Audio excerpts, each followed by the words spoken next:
And welcome to the Disha IAS classes. मेरा नाम हमना सैयद है और आज से मैं आपके लिए स्टार्ट करने जा रही हूँ इकोनॉमी। जैसा कि मैंने आपको बताया था कि हम लोग सबसे पहले स्टार्ट करेंगे वो करेंगे इकोनॉमी।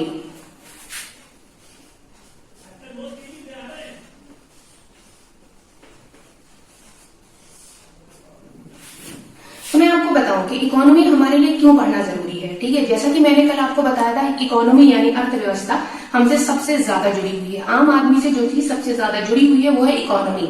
हमारी डे टू डे लाइफ से जुड़ी हुई है वो भी है इकोनॉमी। ठीक है ना। उसके बाद हम इकोनॉमी पढ़ेंगे यूपीएससी पैटर्न से। हमारा मोटिव ये होना चाहिए कि हमारा यूपीएससी का एग्जाम क्लियर होना चाहिए। ठीक है, तो हमें पता होना चाहिए कि यूपीएससी के अंदर इकोनॉमी का क्या सिलेबस है, कौन सा पेपर है, कितना वेटेज है, ये सारी चीजें हमें पता होनी चाहिए। आप एक पेन और कॉपी लेकर बैठिए अपने पास और ये सारी चीजें नोट करते रहिएगा। ठीक है, तो मैं आपको बताऊं इकोनॉमी के अंदर यूपीएससी का, जैसे मैंने कल के लेक्चर में भी आपको बताया था, यूपीएससी एक अनप्रेडिक्टेबल एग्जाम है। उसमें आप प्रेडिक्ट नहीं कर सकते कि कितने क्वेश्चन वो ईयर बाय ईयर पूछेगा। लेकिन अब तक जो देखा गया है वो वेटेज यूपीएससी के अंदर इकोनॉमी का वेटेज काफी ज्यादा देखा गया है। कभी हमने देखा है कि जो इकोनॉमी के पूछता है 12 से 18 15 तक क्वेश्चन पूछ लेता है।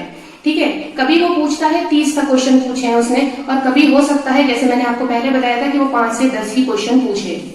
ठीक है, तो हम लोगों को ये चीज आइडिया होना चाहिए कि जब हम इकोनॉमी पढ़े तो वो नंबर ऑफ क्वेश्चंस कितने भी पूछे यूपीएससी, हमें पता होना चाहिए कि क्वेश्चंस हमसे कैसे टैकल होंगे। ठीक है, तो कुछ सिलेबस इकोनॉमी का है, कुछ टॉपिक इतने ज्यादा इंपॉर्टेंट है इकोनॉमी के अंदर जिन्हें हमें पढ़ना बहुत ज्यादा जरूरी है। ठीक है, अब अगर हम देखें तो इकोनॉमी का जो सिलेबस है, अब हम देखें इकोनॉमी पेपर जो है वो पेपर 3rd है जीएस का।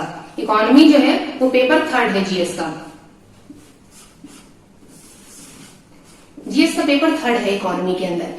तो अब आप बोलेंगे कि मैम हम शुरू कहां से करें, काफी वास्ट सिलेबस होगा। हाँ, सिलेबस काफी वास्ट है, लेकिन उसके अंदर जो है हमें कुछ ऐसे पॉइंट्स उठाने हैं या कुछ ऐसी चीज उठाने जो यूपीएससी लगातार 10 सालों में जिन पर यूपीएससी ने बहुत ज्यादा फोकस करा है। ठीक है, तो अगर हम देखें तो यूपीएससी का जो पेपर 3rd है इकोनॉमी का, जिसके अंदर इकोनॉमिक डेवलपमेंट की बात कही गई है, उसके अंदर जो हमें टॉपिक्स पढ़ने हैं वो सबसे पहला टॉपिक हम पढ़ेंगे इंक्लूसिव ग्रोथ का।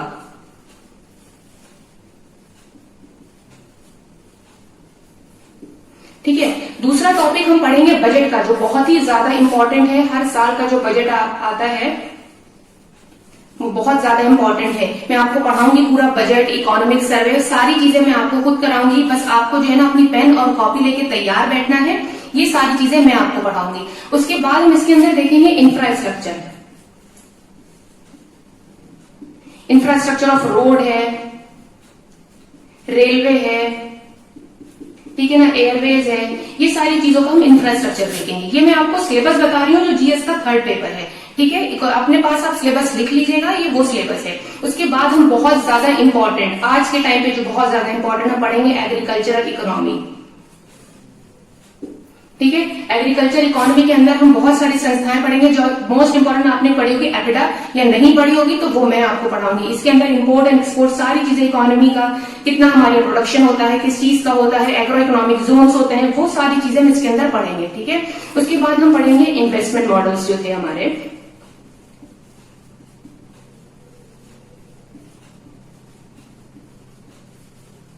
ठीक है, इन्वेस्टमेंट मॉडल हमें इसके अंदर पढ़ेंगे। और बहुत ज्यादा इंपॉर्टेंट पढ़ेंगे हम एलपीजी रिफॉर्म्स। हम सारी चीजें पढ़ेंगे इसके अंदर, फ्रॉम नेहरू मानापोलिस मॉडल से लेकर 1956 से लेकर 1991 का जो एलपीजी रिफॉर्म था वो सारी चीजें हम पढ़ेंगे। प्लानिंग कमीशन पढ़ेंगे, नीति आयोग पढ़ेंगे, सारी चीजें पढ़ेंगे।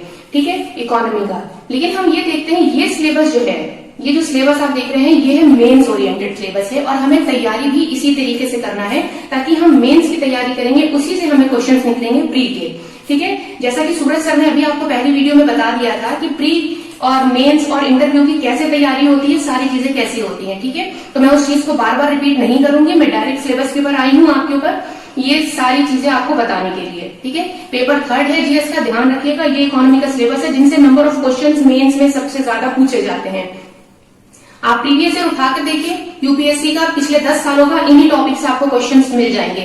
मैंने जितना एनालिसिस करा है पिछले 10 सालों के पेपर का, मुझे ये पता चला है कि इन 5-6 टॉपिक्स में से बहुत ज्यादा यूपीएससी घुमा के बार बार क्वेश्चंस पूछता रहा है।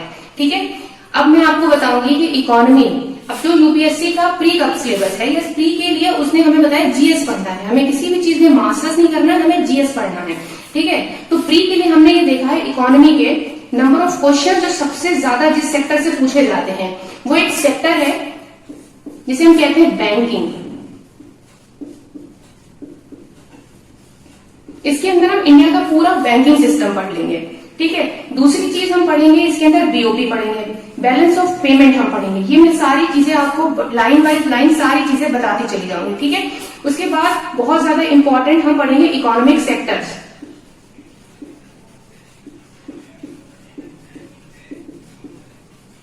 ये हम पढ़ेंगे इकोनॉमिक सेक्टर्स पढ़ेंगे। उसके बाद हम पढ़ेंगे फिस्कल पॉलिसी पढ़ेंगे।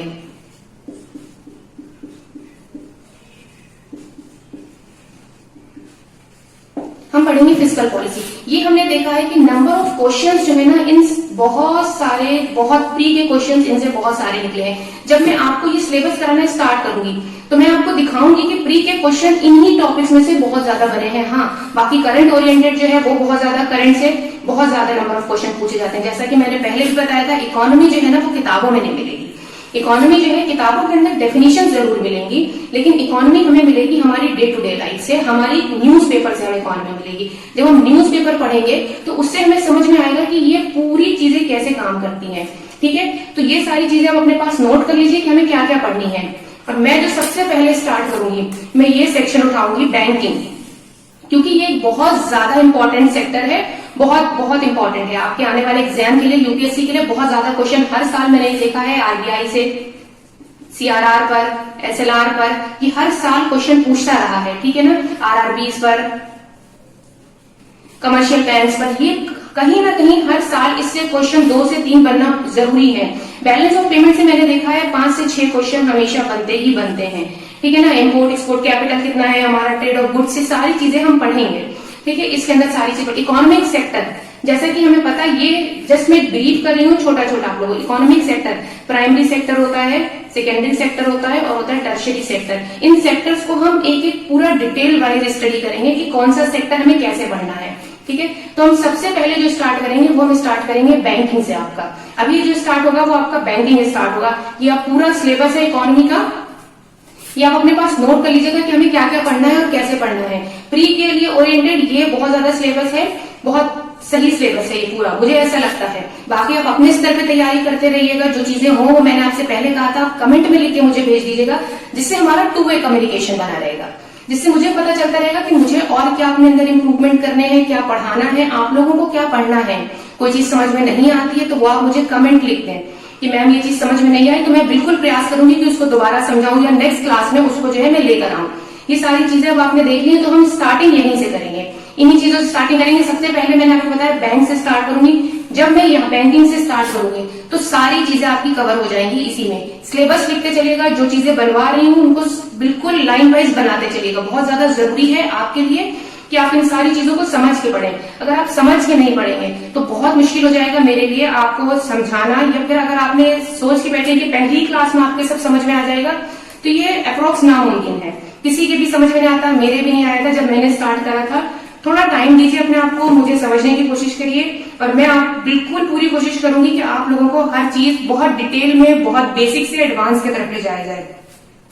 मैं आप लोगों को सबसे पहले बैंकिंग से स्टार्ट करूंगी, ठीक है। तो अपने पास सारी चीजें आप बनाते रहें, सारी चीजें लिखते रहें। अब मैं स्टार्ट करूं, अगर इकोनॉमी के बारे में मैं आपको एक बहुत छोटी सी चीज बता दूं। जैसे कि हम सब जानते हैं ये हमारा एक अर्थ है, हम सब जानते हैं अर्थ है। अर्थ का निर्माण कब हुआ था, अर्थ कब बनी थी? जैसे हमने पढ़ी थी बिग बैंग थ्योरीज, हमने पढ़ी है, बिग बैंग थ्योरी पढ़ी है हमने। बिग बैंग थ्योरी के अकॉर्डिंग 4.6 बिलियन ईयर अगो पहले अर्थ का निर्माण हुआ। अर्थ का निर्माण होने के बाद 700 मिलियन ईयर अगो अप्रॉक्स अर्थ के ऊपर जीवन आया। अर्थ के ऊपर जीवन आया। जब इसके ऊपर जीवन आया तो यहां मनुष्य होगा,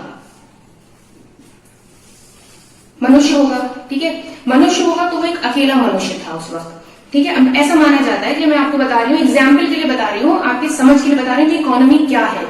मनुष्य था, अकेला था, उसे लगता था कि मैं सारे काम कर सकता हूँ, सारी चीजें कर सकता हूँ। लेकिन एक वक्त आया, फिर मनुष्य है उत्तेजित तो होता है, फिर उसके बाद मनुष्य को लगा कि नहीं, मेरे जैसी पॉपुलेशन होनी चाहिए, ठीक है। अब यहां से देखिए इकोलॉजी, ये जो है ना, ये इकोलॉजी की टर्म है। एक इंडिविजुअल था पहले, ये इंडिविजुअल से बना पॉपुलेशन, पॉपुलेशन से बनती है कम्युनिटी, बनती है कम्युनिटी। इंडिविजुअल था, इंडिविजुअल से बनी पॉपुलेशन, पॉपुलेशन से बनी कम्युनिटी। ये इकोलॉजी की टर्मिनोलॉजी है, ये हम बाद में आपको पढ़ाएंगे। ये अभी जस्ट मैं आपको लिंक बता रही हूँ, सारे सब्जेक्ट एक दूसरे से लिंक है, ये बहुत ज्यादा जरूरी रखिएगा। जब ये इंडिविजुअल था तब तक तो कोई प्रॉब्लम नहीं थी, इसे पता ही नहीं था, इसे लगता था कि मेरे ही पास सारी चीजें हैं, दूसरा तो कोई है ही नहीं दुनिया में। फिर जब इसने देखा ये मेरे जैसी कम्युनिटी डेवलप हुई, जैसे ही ये कम्युनिटी बनी, यहां से शुरू हो जाती है हमारी इकोनॉमी शुरू हो जाती है, यहां से शुरू हो जाती है हमारी इकोनॉमी। ठीक है, पहले ये एक इंडिविजुअल था, अब इसे अपने ही जैसे कई लोग मिले। ठीक है, इसे अपने ही जैसे कई लोग मिले। फिर इसने ये चीज देखी कि जो चीज मेरे पास नहीं है वो इनके पास है। इन्होंने ये देखा कि जो चीज मेरे पास नहीं है वो इसके पास है। यहां से क्या होगा, ट्रांजैक्शन होगा। जैसे कि मैंने आपको पहले भी बताया, इकोनॉमी स्टार्ट हो जाती है यहीं से। चीजों को एक दूसरे से लेना देना कहलाती है इकोनॉमी। इकोनॉमी क्या है, ट्रांजैक्शन बिटवीन द टू। हमेशा ध्यान रखिए, अगर आपसे कभी भी इकोनॉमी याद आए या कभी एकदम आपके पूछा जाए कि इकोनॉमी क्या है, हमेशा बात सोचिएगा कोई चीज लेन देन की बात हो, कोई चीज मेरे पास है, कोई चीज इसके पास नहीं है, तो हम एक दूसरे के साथ जो है ना आपस में कोऑर्डिनेशन बिठा लेंगे कि ये चीज ठीक है तुम मुझे दे दो, मैं ये चीज तुम्हें दे दूंगा या दे दूंगी। ये चीज ध्यान रखिएगा। ठीक है, एक चीज इसके पास थी, दूसरी चीज इसके पास थी। जब आपस में चीजों का लेन देन हुआ तो वहां से स्टार्ट हो जाती है इकोनॉमी। ट्रांजैक्शन हुआ, एक चीज इसके पास थी, दूसरी चीज इसके पास थी। ठीक है, तो यहीं से स्टार्ट हो जाती है इकोनॉमी हमारी। अब हम सबसे पहले अगर हम देखें तो सबसे पहले अर्थ बना, अर्थ पे लाइफ आई, उसके बाद जो है ना कम्युनिटी बनी, कम्युनिटी से क्या हुआ, ट्रांजैक्शन स्टार्ट हुआ। अब जब ट्रांजैक्शन स्टार्ट होता है तो सबसे पहले हमने देखा है, हमने पढ़ा क्या हुआ, आपने सुना होगा एक टर्म बार्टर सिस्टम।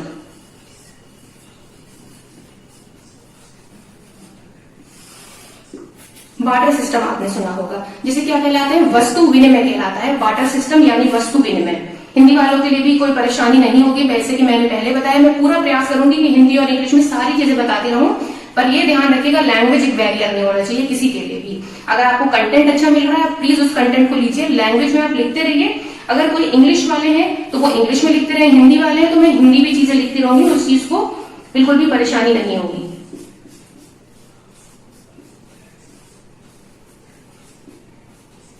वस्तु विनिमय यानी बार्टर सिस्टम। बार्टर सिस्टम में क्या था, कमोडिटीज थी, उस चीज का एक्सचेंज था कि एक चीज मेरे पास है और दूसरी चीज इसके पास है, तो वहां से चीजों का लेन देन स्टार्ट हुआ। कि फॉर एग्जाम्पल ये फार्मर था, ठीक है, ये फार्मर था और फॉर एग्जाम्पल ये डेयरी वाला था, इसकी डेयरी थी, ठीक है ना, तो इसके यहाँ जो है ना दूध होता होगा, इसके यहाँ अनाज होते होंगे, है ना, ये हमें पता है। तो अब आपस में क्या हुआ, इसे जरूरत थी दूध की, इसे जरूरत थी अनाज की, तो इन लोगों ने आपस में क्या करा, डील करी कि मैं तुम्हें जो ना अनाज दूंगा और तुम मुझे जो हो इसके बदले दूध देना। तो ये सारी चीजें आपस में एक्सचेंज हुई, क्योंकि उस टाइम पैसा तो होता नहीं था, पैसा था नहीं, जब पैसा नहीं था तो चीजों का ही लेन देन था, और जब पैसा नहीं था ना तो चीजें बराबरी के ऊपर थी, कोई भी छोटा या बड़ा नहीं था, एक साथ चीजें थी कि इन्होंने एक चीज इनसे ली, दूसरी चीज इन्होंने इनसे ली, तो वहां से ये चीज स्टार्ट हो गई कि एक चीज मेरे पास जो थी वो मैंने इनसे डील कर ली, ठीक है मैं तुम्हें अनाज दूंगा, तुम मुझे जो है ना दूध दे देना। ये इस तरीके से चीजें स्टार्ट हो गई, उसी को हमने नाम दिया बार्टर सिस्टम, क्योंकि चीजें बहुत ज्यादा हो रही थी आपस में, एक दूसरे का खाना कपड़ा। फिर हमें ये याद आया कि ठीक है अगर एक इंसान के पास खाने को है, दूसरे इंसान के पास कपड़े हैं, तो वो आपस में हम डील करेंगे कि ठीक है मैं तुम्हें खाना दे दूंगा, तो मुझे कपड़े दे देना। इस तरीके से जीवन स्टार्ट हुआ, और ऊपर धीरे धीरे सारी चीजें स्टार्ट होती चली गई, इकोनॉमी स्टार्ट हो गई। यहाँ से ये ध्यान रखिएगा, इकोनॉमी जैसे ही चीजों का लेन देन हुआ इकोनॉमी स्टार्ट हुई, और जैसे ही इकोनॉमी स्टार्ट होती है हमारी, आपको तो पता ही है सारी चीजें इधर उधर हो जाती हैं। पैसे का जैसे ही चीजों का लेन देन हुआ तो कम ज्यादा छोटा बड़ा ये सारी चीजें स्टार्ट हो जाती हैं। जैसा कि अभी हम पढ़ रहे थे इकोनॉमी में बात है, इकोनॉमी में हम सबसे पहले मैंने आपको बताया था कि हम लोग सबसे पहले फोकस करेंगे बैंकिंग सेक्टर के ऊपर,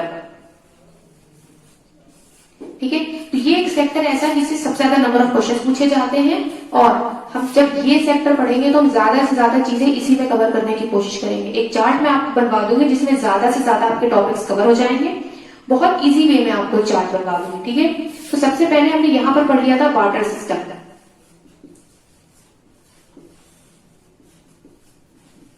बार्टर सिस्टम के अंदर आपकी समझ में आ गया कि दो लोग थे, उनके बीच में चीजों का एक्सचेंज होता था जब तक कोई भी वहां पर पैसा नहीं था।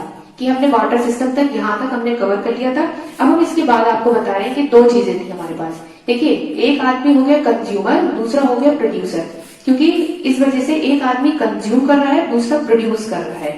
ठीक है, तो हमें यहाँ पर दो चीजें मिलती हैं, एक मिला हमें प्रोड्यूसर और दूसरा हमें मिला कंज्यूमर।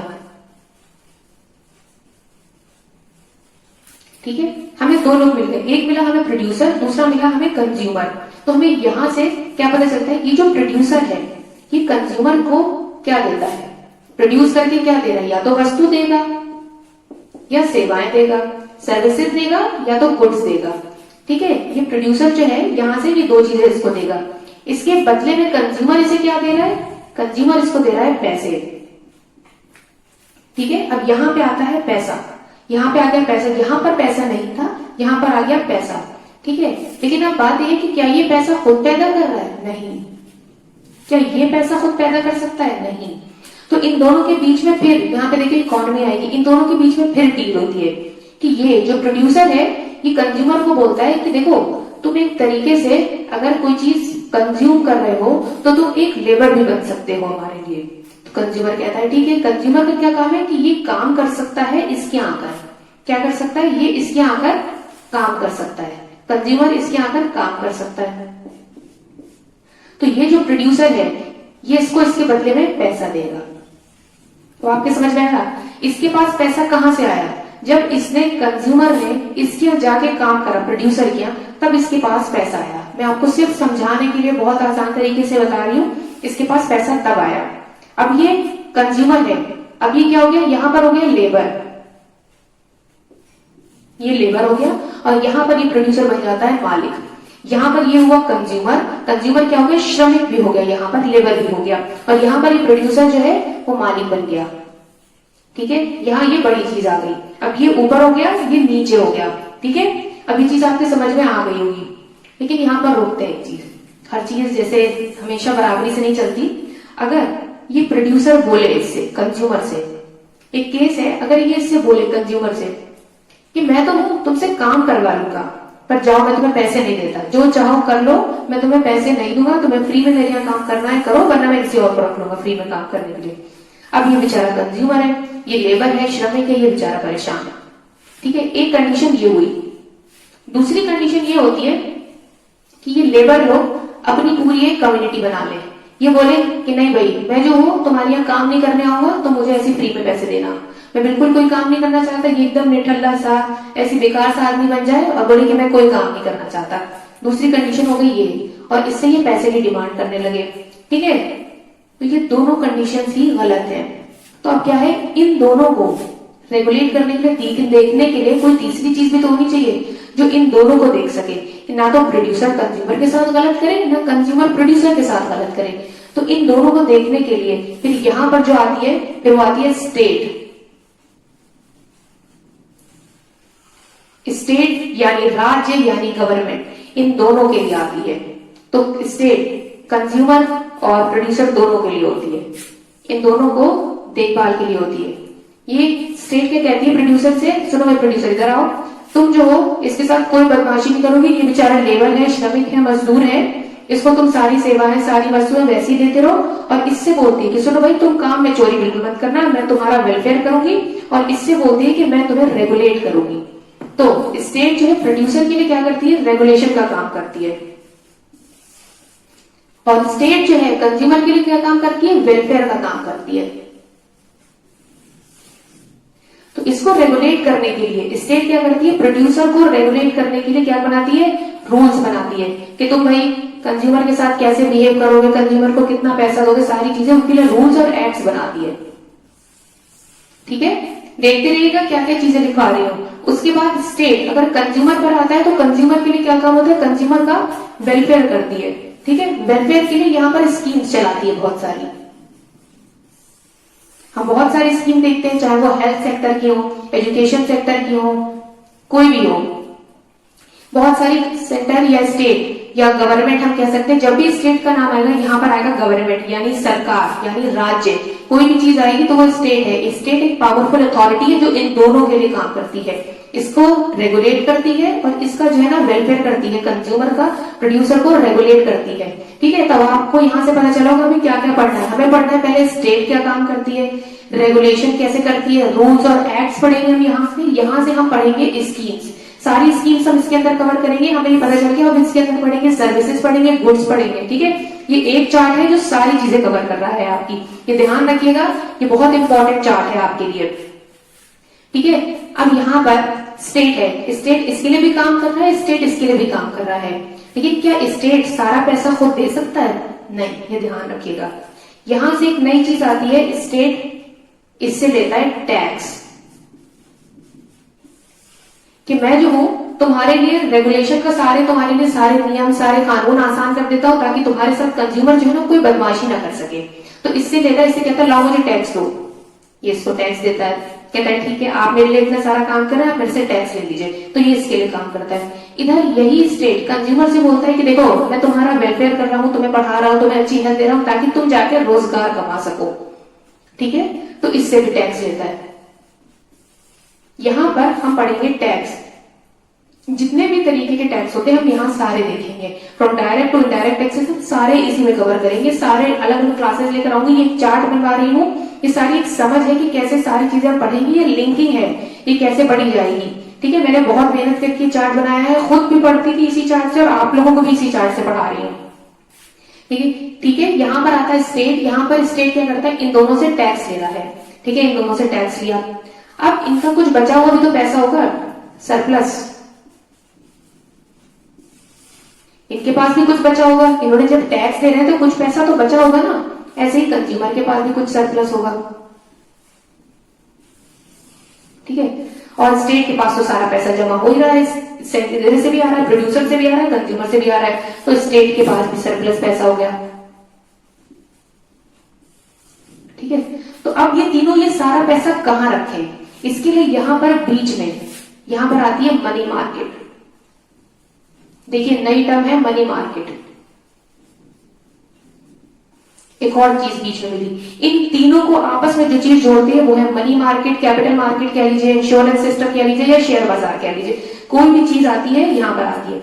अब इसका बचा हुआ पैसा ये क्या करता है, इसको बाद जमा कर देता है और ये इसको लोन भी दे सकता है, लोन देता है, हमें जब भी जरूरत होती है हम लोन लेते हैं।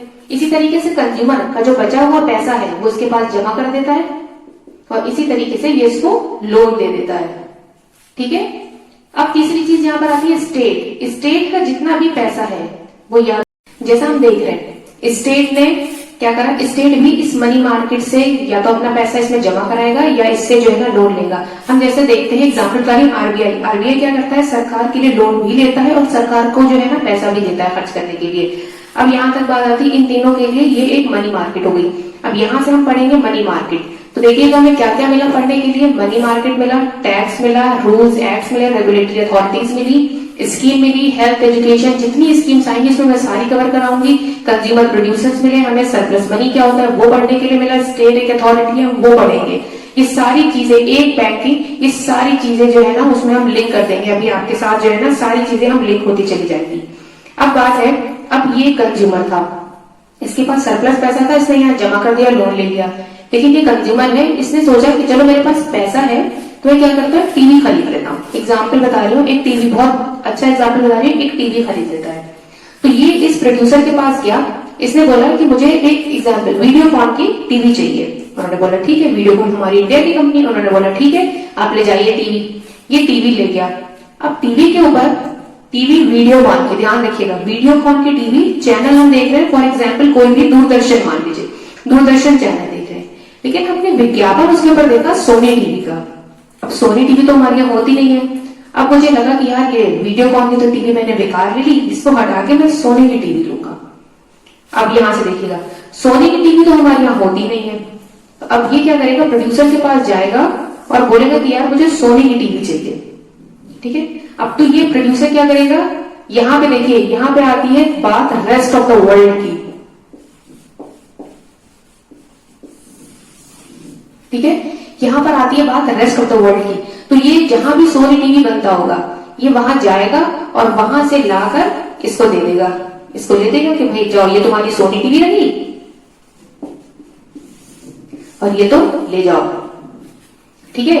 यहां से ये ले गया, इसने बाहर से लाके इसको दे दिया, यानी क्या हुआ, यहां से हमने इंपोर्ट करी। तब ध्यान रखिएगा इंपोर्ट, ठीक है ना। ऐसी बाहर की भी जो दुनिया है वो भी हमारे हिंदुस्तान की चीजें देख रही है, ठीक है ना। ये मान लीजिए हिंदुस्तान है, वो भी हमारे यहाँ से चीजें देख रही है, तो वो क्या करेगी, वो भी यहाँ से हमारे यहाँ मंगाएगी, तो वो क्या करेगी, एक्सपोर्ट होगा, फिर यहाँ से चीजों का एक्सपोर्ट होगा। जब यहाँ से ये सारी चीजें जाएंगी बाहर, हिंदुस्तान के बाहर जाएंगी तो एक्सपोर्ट करेगा इंडिया। तो यहाँ से हम क्या पढ़ेंगे, इंपोर्ट और एक्सपोर्ट पढ़ेंगे, आयात और निर्यात पढ़ेंगे यहाँ से हम, ठीक है। यहाँ से एक्सपोर्ट और इंपोर्ट पढ़ेंगे। लेकिन ये जो दुनिया है, ये रेस्ट ऑफ द वर्ल्ड, ये क्या सोचती है कि मैं अपना पहले सामान बेचती हूँ इसको, प्रोड्यूसर को, प्रोड्यूसर ले जाके देता है कंज्यूमर को, तो कहीं ना कहीं ये भी तो पैसा खा रहा है। तो क्यों ना मैं डायरेक्ट जाऊं इंडिया में, कोई भी कंपनी है, कोई यूरोपियन कंपनी है, यूएस की कंपनी है, कोई भी इंडिया में आती है और बोलती है कि हम यहाँ पर आके निवेश कर सकते हैं। ध्यान रखिएगा यहाँ पर एक टर्म आया FDI, फॉरेन डायरेक्ट इन्वेस्टमेंट। तो क्या सोचेगी कि मैं जाती हूँ इंडिया में अपना जो हो ना सोनी का ऑफिस डालती हूँ और सोनी की जो है ना वहीं पर मैन्युफैक्चर करूंगी और डायरेक्ट इस कंज्यूमर तक पहुंचा दूंगी मैं। इससे क्या हुआ, ये यहाँ से प्रोड्यूसर हट गया। जैसे ही ये प्रोड्यूसर हटा तो स्टेट बीच में आता है। स्टेट बोलता है कि भाई सुनो, तुम हमारे देश में कैसे घुस रहे हो, यहाँ तो पूरा बैरियर लगा हुआ है कि मतलब एक्सपोर्ट और इम्पोर्ट होगा। ऐसा करो कि मुझे जो है ना तुम्हारे लिए डायरेक्ट नहीं आ सकते, तुम्हारे लिए रूल्स हैं। तो ये बोलता है कि ठीक है, आप हमारे लिए रूल्स लगा दीजिए। तो यहां पर स्टेट क्या करता है, बनाता है FDI रूल्स। यहां से हम पढ़ेंगे FDI रूल्स, ठीक है। तो देखिए हमें यहाँ से क्या क्या पढ़ने के लिए मिला, यहाँ से हमें मिल गए FDI रूल्स, यहाँ से मिला FDI पढ़ने के लिए। इसका एक पूरा चार्ट बना लीजिए कि हमको क्या क्या पढ़ना है। देखिए हमको यहाँ से क्या क्या मिला पढ़ने के लिए। सबसे पहले हम पढ़ेंगे स्टेट के बारे में, ठीक है, कि वो रेगुलेशन का काम करता है और दूसरा काम करता है वेलफेयर का, ठीक है ना। एक टॉपिक तो हम ये पढ़ेंगे, दूसरा हम पढ़ेंगे टैक्स का, ठीक है। हम आपको मैं टॉपिक बता रही हूँ कि हम क्या क्या आने वाले टाइम में करने वाले हैं। टैक्स पढ़ेंगे, हम पढ़ेंगे मनी मार्केट पढ़ेंगे,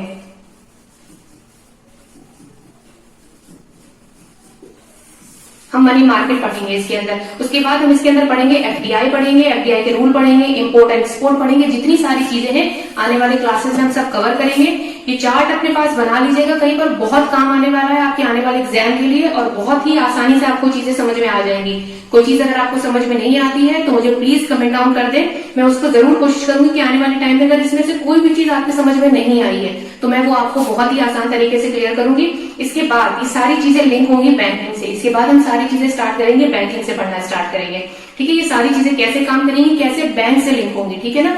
RBI है, सारी चीजें हैं, कमर्शियल बैंक है, सारी चीजें हम इसमें यहाँ से स्टार्ट करेंगे पढ़ना। इसे आप अपने पास जरूर बना लीजिएगा, ठीक है। उसके बाद कोई भी चीज हो, मैंने जैसे आपसे बोला, इसको लिख दीजिए और शेयर करिए क्लास को ज्यादा से ज्यादा। जितना आप शेयर करेंगे उतना मुझे बहुत ज्यादा अच्छा लगेगा। लाइक करेंगे तो मुझे उससे पता चलेगा कि मेरा पढ़ाना जो है ना आप लोगों के समझ में आ रहा है। अब इस चीज को मैं यहीं पर आज खत्म करती हूँ इस क्लास को, और नेक्स्ट क्लास में जब मैं लेकर आऊंगी तो बैंकिंग सिस्टम पूरा स्टार्ट करूंगी। अब मैंने आपको ये बहुत सिंपल वे में चार्ट बनवा दिया है कि कैसे इकोनॉमी पढ़ी जाएगी, कैसे सारी चीजें होंगी। अपने पास आप नोट्स मेंटेन करिएगा और ये एक बहुत क्लियर और पूरा डायग्राम मैं अपने टेलीग्राम चैनल पर डाल दूंगी। टेलीग्राम चैनल जैसे मैंने बताया, मेरा टेलीग्राम चैनल है दिशा IAS के नाम से, आप उसको जाके फॉलो करें। वहां पर आपको डेली अपडेट जो भी होंगी क्लास की, सिलेबस, सारी चीजें वहीं पर मिल जाएंगी, ठीक है। थैंक यू, और नेक्स्ट क्लास में हम लोग यहीं से कंटिन्यू करेंगे।